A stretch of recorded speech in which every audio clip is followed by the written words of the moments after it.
Hello, everybody. Thank you for coming. Another day of Shine the Light. This has been so cool for me and Chris.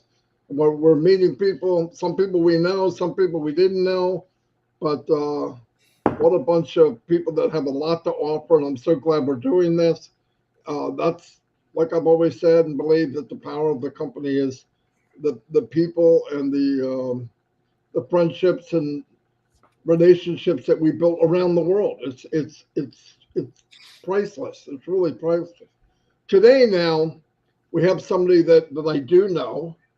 His name's Harold Fox. Met him probably a year ago. I don't maybe a little more than a year ago. Unbelievable man.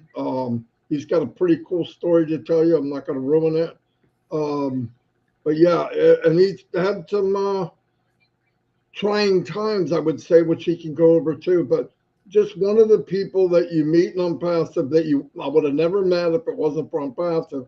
And like I couldn't imagine not knowing him. Anyway, I'm going to turn it over to Chris so he can give him a grand entrance. Woo. Chris Johnson, go. Marty DeGarmo, good morning. Thank you. I'm just very excited about this.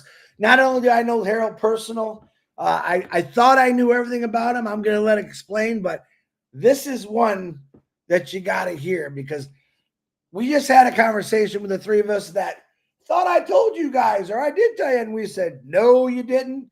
We did a little, not research, something come up when Marty was looking at it. He called me. I go, huh, Harold? And I'm blown away. Number one, not only do I love this guy, and like Marty said, he's gone through some very trying times the last 6 months. He looks absolutely amazing. He used to come to our old trivia, and I used to tell him, hey, Harold, you got to mute. You got to mute. He used to always get mad at me, but he's back. He's ready to go. He's going to blow you away with his story, and I promise you this, you will be blown away. Celebrity status. Let me introduce Mr. Harold Fox, my man. What's up, Harold? Hey, fellas, how you guys doing? Good. Uh-oh, what'd you do with him? I don't want to see your big head, Marty. Just Harold. There you go. Hey, Harold, fellas, how you doing? We're great, man. The floor is yours. Fantastic, Harold.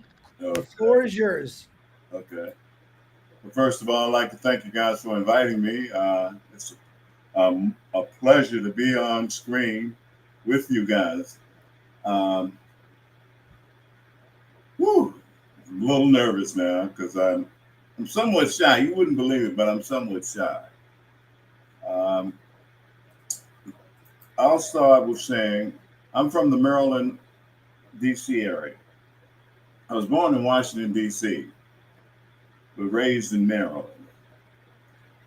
I am the third of 4 children. My youngest, I have 2 older sisters, and my brother was born, and my mother sent me off to live with my aunt. Back in those days, if you couldn't take care of the kid and someone in your family could, they would send them off too. But I didn't appreciate that. I resented my brother for that. He had nothing to do with it. And for the longest, I distanced myself from him. But since then, we have reconciled our differences and whatnot. But anyway, I say that to say, when I went to live with my aunt, I was a juvenile delinquent. I was rebelling. I was hoping she would send me back from the things that I was doing. I started smoking and hanging out with the wrong kids and whatnot. And her suggestion was juvenile detention. Send me, put me away, and that somewhat straightened me out a little bit. I wasn't as outgoing as I was before. But in the 5th grade, this gentleman came into my life. He was the 5th grade teacher. His name was Joseph Parker, and I still love him. He passed away a few years ago, but him and I have been friends ever since the 5th grade. I admired everything about him. I tried to emulate him in every way I could. Um,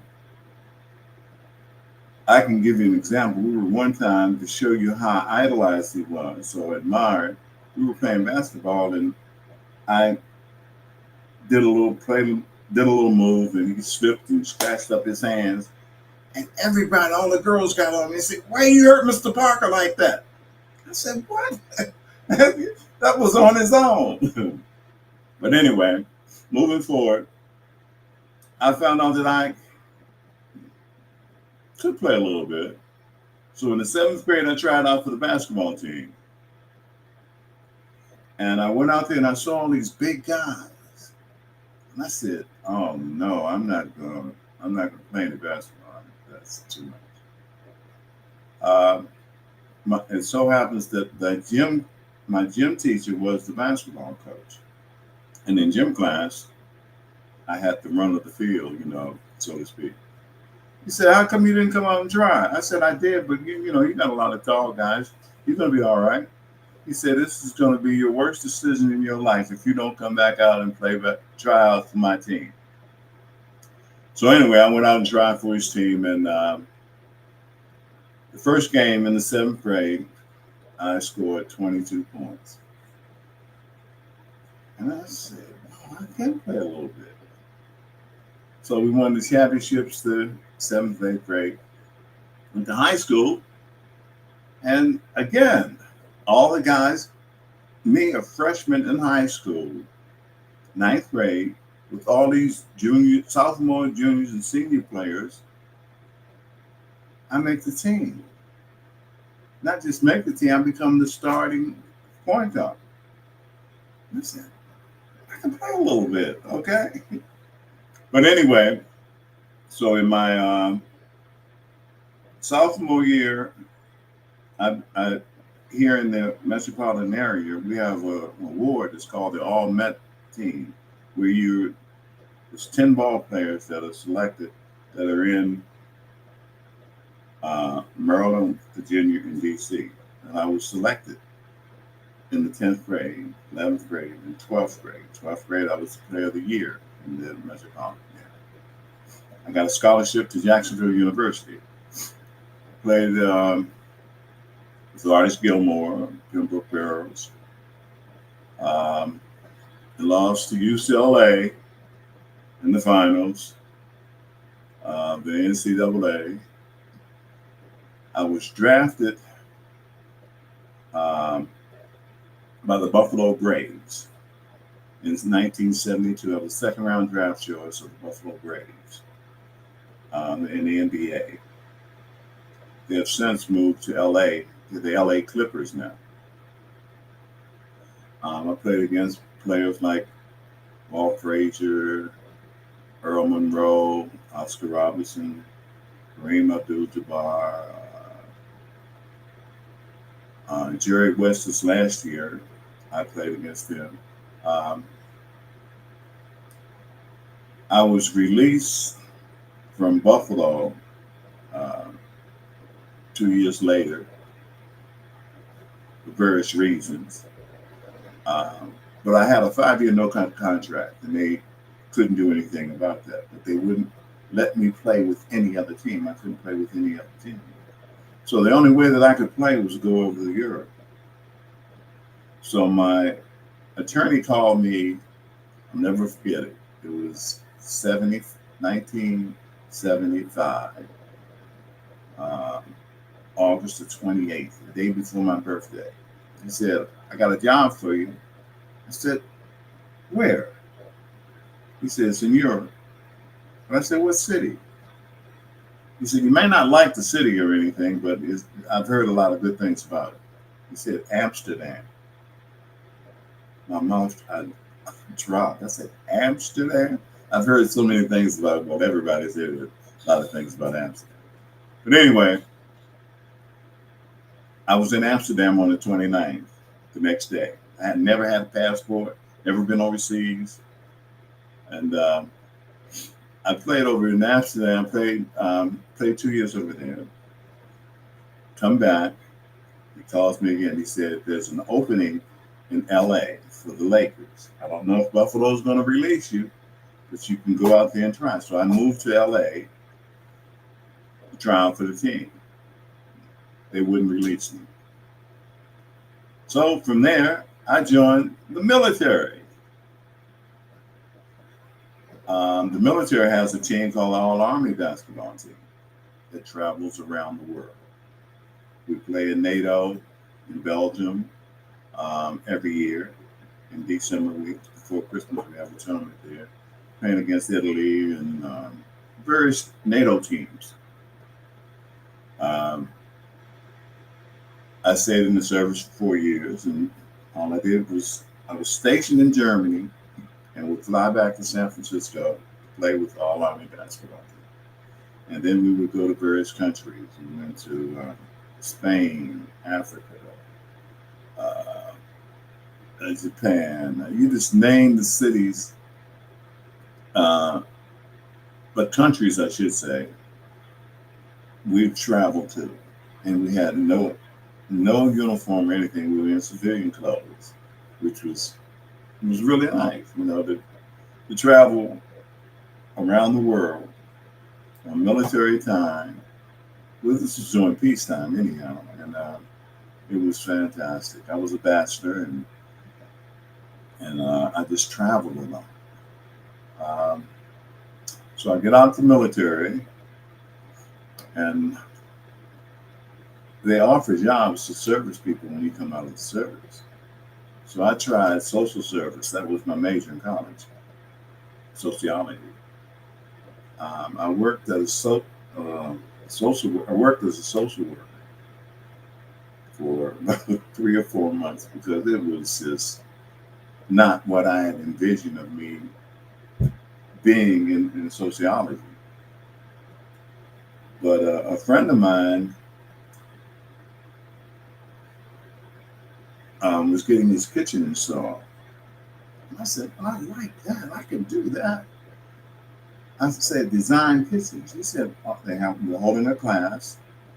Come join the class, and you'll learn how to, design kitchens. So I did that. And lo and behold, I got into the kitchen and bath. The name of my company was Future Kitchens and Baths in Pasadena, California. And I just fell in love with it. I mean, because there's so many different designs that you can create. I'm very creative. There's so many designs and things that you can create from various people's kitchens and baths. Well, anyway,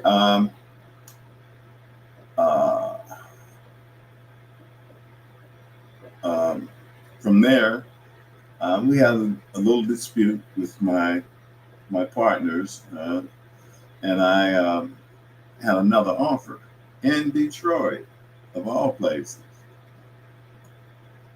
from California to Detroit.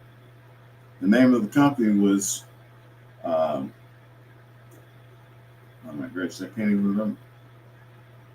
It was a sporting goods store. As you get older, you have the tendency to forget various things. But I can't believe that. Well, anyway, he came up with this concept. This was before tennis shoes were in everybody's closet. He said, this was in 80, I got a military in 80. This was in 83. He said, before the 90s, everybody will have at least 2 to 3 pair of tennis shoes in their dressing room, in their closet. And sure enough, look at it now. That's an understatement. 2 or 3. People got 4 or 5 or more. But his concept was, me being an NBA player could go around to various states and have NBA players franchise Dunham Sports. Goodness gracious. Okay, name of the company was Dunham Sports. Could franchise a Dunham Sports and all through the U.S. because his market, he was a marketing genius. He financed all his stores and had no overhead or anything. All he did was put merchandise and everything in and financed his own store, but sold everything under price. You couldn't find a better price product anywhere than what he was selling it for. Well, anyway, I was there for about 2 years training. He contracted cancer and died within 3 months. It was like pancreatic cancer. I mean, it destroyed him so quickly. You know, and boy, that was bad times. But anyway, from there, my mother got sick back here in DC.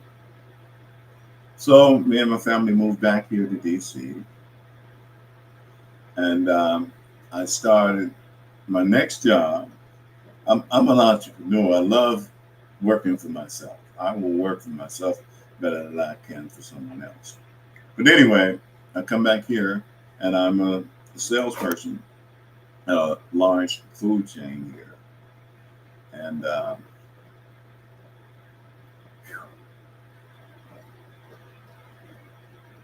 I did that for like I think about 6 years or so. I did that for about 6 years. Well, anyway, skipping ahead, I started getting congestive heart failure. And I didn't know why. So I go to the cardiologist. He said, Mr. Fox, you have a very weak heart. You need to do something about it. I said, is there any medication? He said, we can take medication, but it's not going to be good for you in the long run. So time went on and I kept going back and forth to the hospital. I know the paramedics personally. They would come here because I couldn't breathe. What happened, my lungs would fill up with fluid, and that causes congestive heart failure because my heart couldn't pump the blood that was needed in my body. So for, I guess, about 3 or 4 years, I went through the procedure, in and out of the hospital. I knew everybody, not everybody, the people on the cardiac wing. I knew them personally. They knew me. Mr. Fox, you're back again. Not intentionally, but over the period of time, it just continued. And then one time I was there, I couldn't urinate. They gave me all types of medication and everything to make me urinate, and I couldn't defecate.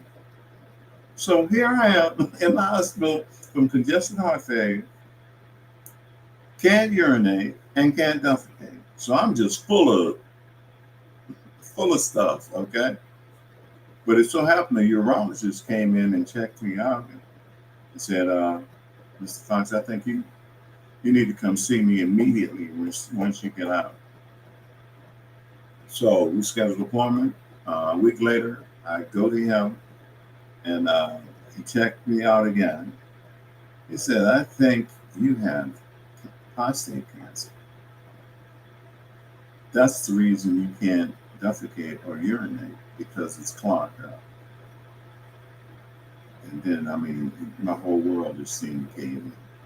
Yeah, I'm bad heart, cancer. And so I said, well, what do I need to do to get it right? He said, we need to remove your prostate.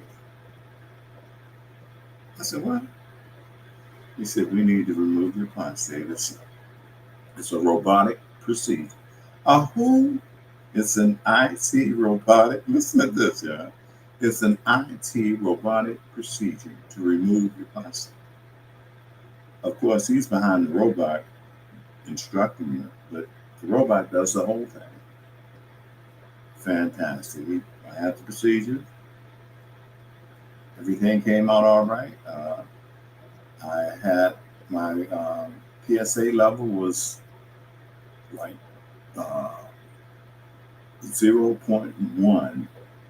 After that, he gave me some medicine. He gave me some pills and he gave me a shot.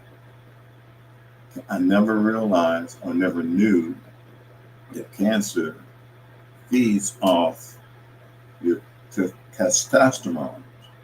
That's what makes it go. So he had to cut back on my testosterone. But anyway,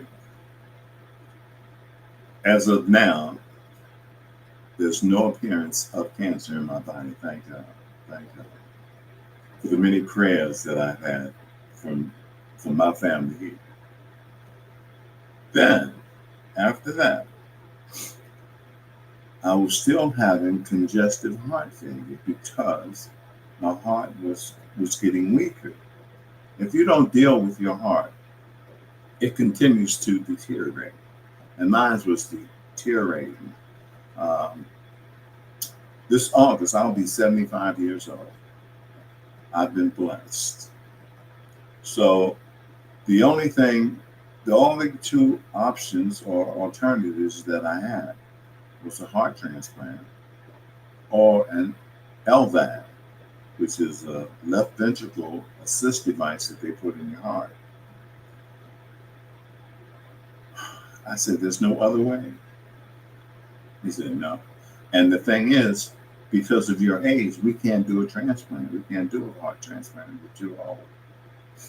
So the only alternative I had was the LVAD. And LVAD is where they go into your chest. They do the whole operation procedure of cutting into your chest, go into your heart, make an incision in your heart, and put a device in there, and hooking me up to a battery. My son is a jokester. He said, Dad, you're a battery operator now. I don't care. You're here. But that's the procedure I had. And since then, haven't had to go to the hospital for any congestive heart failure. My prostate is clicking. I'm using the facilities regularly. And it's just a burden off my chest. Because I still say the prayers that I got from my family, my big family, my million, oh God, you guys, I don't want to get emotional here, but the prayers are a powerful thing. And I believe that from the bottom of my heart. I've been in impassive since May of 2019. A friend of mine, okay, let me retro. I was a limo driver. I was driving a limo, and things were going good. I was nice flow of cash. And me and people, we would pick people up here in Washington and take them to the studio, to the MSNBC and various other studios. The senators and congressmen would pick them up and take them to various studios for interviews, like CNN and things like that. He called me and said, Harold, I got something for you, man. When he says that, it's always something. It was always in the past I dealt with him. It was some type of multi-level marketing, which we made a little money in the beginning, and it would fade out. But he came to me and said, Harold, you won't believe this one. They do the marketing for you. They do the recruiting for you. I said, sign me up. Where do I sign up? Well, first of all, how much is it? He said, $97. I said, sign me up. Where do I sign? So I signed up that same day that he told me about it. And from there, I started listening to the various seminars and stuff that we hold. And I became more involved in it. This man is trying to change humanity. Mr. Ashton Farr, you are an amazing gentleman. I never met you. I only know you from the webinars and things that we have. But your mind is fantastic. I had always wanted to do something on that nature, not that large a scale. Here in the Washington metropolitan area, we have a large amount of senseless killings, and that's all through the United States, of Black men. I'm going to do something to help that, and it starts at the base roots. From the elementary schools to all the way through. And I believe in my heart that once things start to flowing, once I fill myself up, my family, get myself financially settled, I can do this. I can do this because I've researched it. I know a few organizations that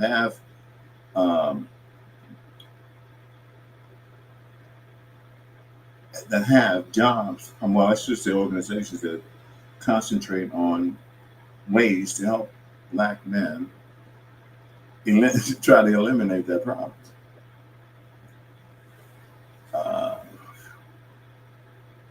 Man, it is just a pleasure to begin company. I mean, every night I'm with people that I never would have thought that in a million years that I would meet, see, or talk to. And we're friends. We're family. We laugh, joke, we have fun. And this is all because of ONPASSIVE. I am in this for life.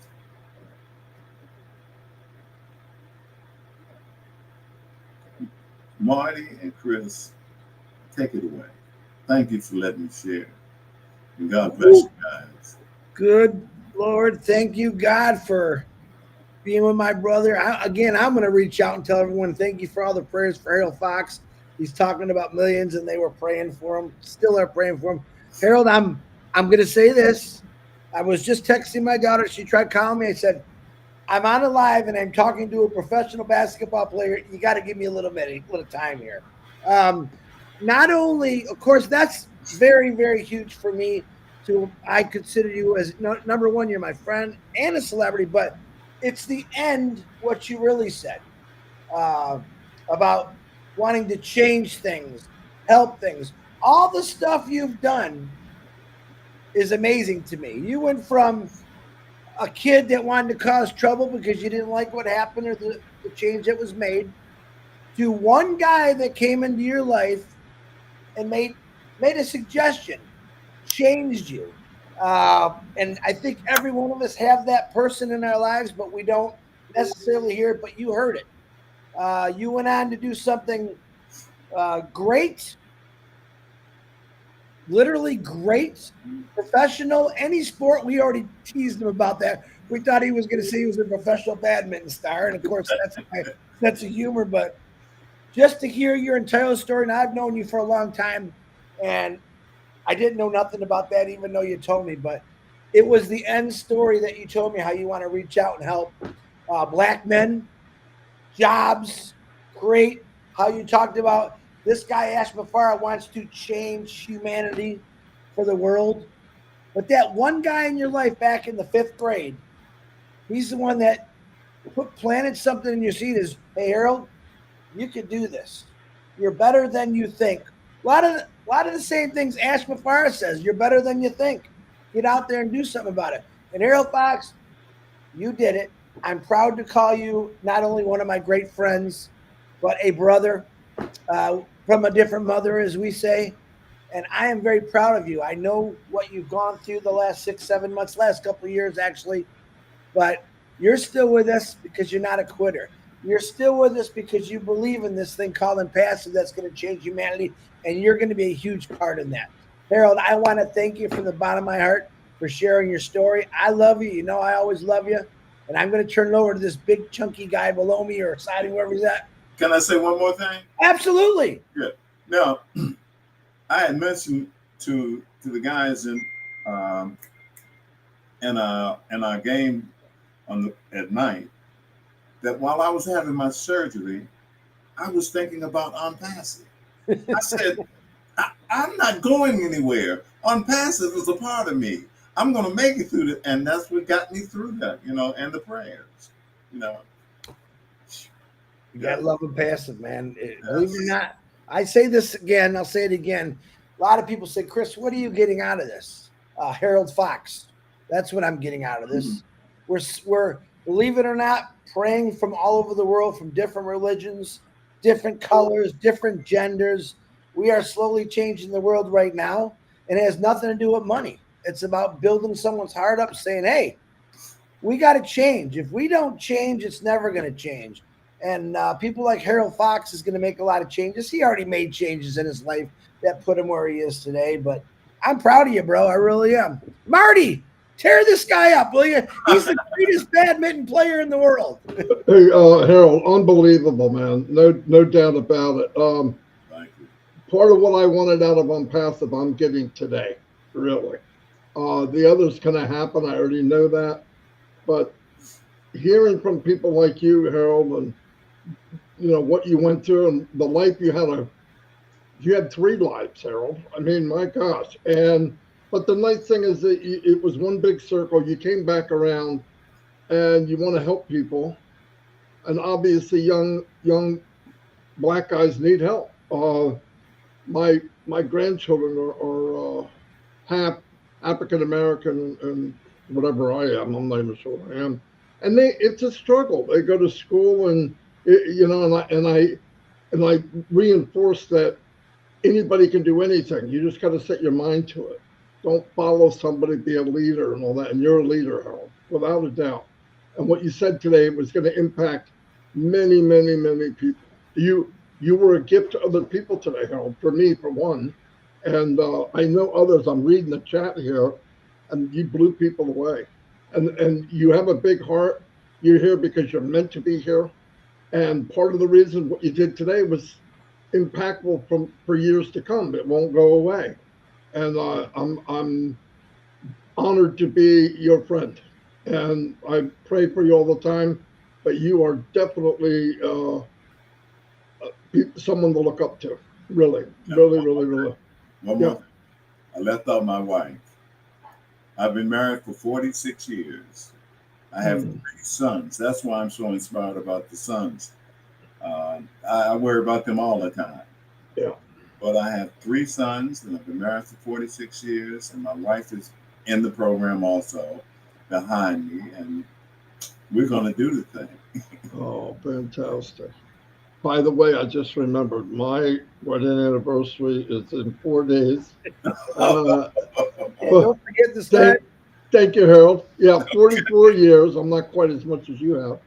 But no, I remember, you know, I was talking to, I have a friend that you know, his sons, you have to have a different conversation with your sons than some white guy does. You just do. The world's weird. How I react or somebody else's, they don't get the same deal. But I love the idea. I think because ONPASSIVE is colorblind, it's religion blind, and it gathered people by the heart. And to me, that's the impact that way beyond money. It's way beyond money. The impact we're going to be able to have, you know, for the world and for each other. And like I said, I'm really this made my day for sure. This is part of my why, definitely. So one more thing. I got to promote my son. He has a home here in Maryland, but he also has a home in Barbados. He has a restaurant that's called the Fox Den. That's so cool. In Barbados, go to the Fox Den and say that I sent you. Now remember this: when money goes into people's hands, they're going to be doing traveling. Yeah. So hey. That's awesome. I'm going to the Fox Den, baby. I'll be there. We'll meet on the beach in Barcelona, okay? Yeah. That's a cool name, isn't it? Anyway, say goodbye, guys. I'll shut this down. This was magnificent. This is don't get any better than this. For inviting me, and it's much easier after you do it. But in the beginning, you guys have me pulling out my hair and stuff. You know? It worked. You pulled it all out. No, but the main thing is, Eric, by saying that, other people look and say, maybe I'll come on. You know, I think it's good for people to unwind and say, I mean, you definitely feel better now than you did before you came in, right? Oh, definitely. I'm going to eat me some breakfast. I couldn't eat this morning. You know your life, Harold. You started off like, uh-oh. But wait a minute. I think you said, I know my life. What am I so scared about? Exactly. Exactly what you did, man. You told us your life. And again, what is the highest? I got to ask one sport question. What's the highest scoring game you ever had? In what year or what game? My daughter's asking me 3 million questions right now about Harold Fox. Really? So what's your highest scoring game? Score was 64 points. Oh my gosh.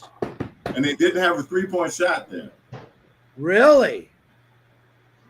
What year was that? This was in 68. I had 64 points, 15 rebounds, and 13 assists. Oh my God.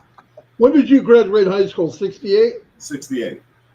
Yeah, I figured that. Yeah, because you're 10 years older than me. Yeah. Okay. I was 3 years old. I was dribbling. You were really dribbling. Yeah, but Harold, he still dribbles. You know what I mean? Who the freak's he kidding? All right, I'll see you guys. Thanks.